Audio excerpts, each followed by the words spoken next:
Republican leaders mostly silent over Donald Trump's call to suspend the Constitution. As party leaders remained silent, a few Republicans on Sunday rejected Donald Trump's extraordinary suggestion for termination of the U.S. Constitution and his installation as president.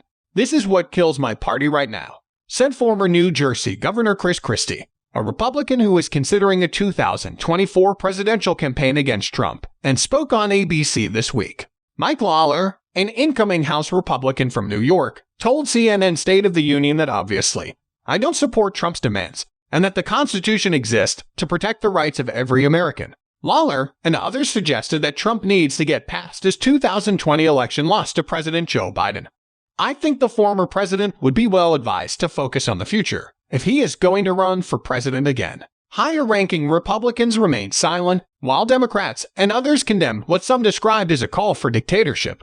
Trump's demand came in the wake of a report from Twitter, authorized by new owner Elon Musk, about its handling of the Hunter Biden laptop story during the 2020 campaign. Trump under investigation. Lawmakers. Donald Trump's 2024 campaign won't help him with investigations. Trump and 2024 not above the law. Why Trump's decision to run for president won't change his legal woes. In a Truth Social post on Saturday, Trump posed a question to supporters regarding his false claims of voter fraud. "Do you throw the presidential election results of 2020 OUT and declare the rightful winner? Or do you have a NEW election?" He added, "A massive fraud of this type and magnitude allows for the termination of all rules, regulations, and articles, even those found in the Constitution." Lesser-known congressional Republicans criticized Trump to varying degrees on the Sunday interview shows, reflecting the discomfort many GOP members feel about the former president and future candidate.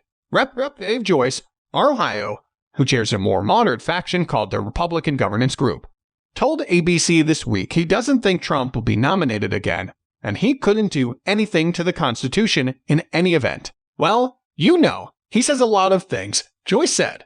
"That doesn't mean that it's ever going to happen. So you've got to accept the exact fact from fantasy." Joyce also said, "I can't be really chasing every one of these crazy statements."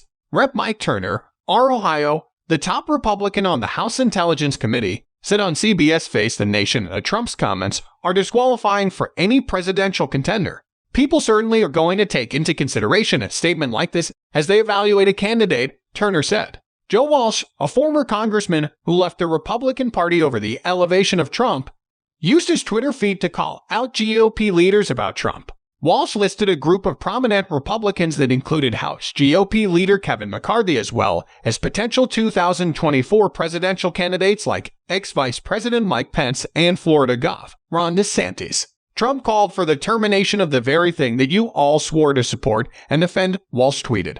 "What do you all have to say about that? Will you all support and defend against this attack?" Walsh told USA Today he isn't surprised at Republican reticence. "Generally, for the same reason they've remained silent throughout the past 7 years," he said. "They know the things Trump says reflect where the vast majority of the base is. They are afraid of offending the base." Democrats condemned Trump.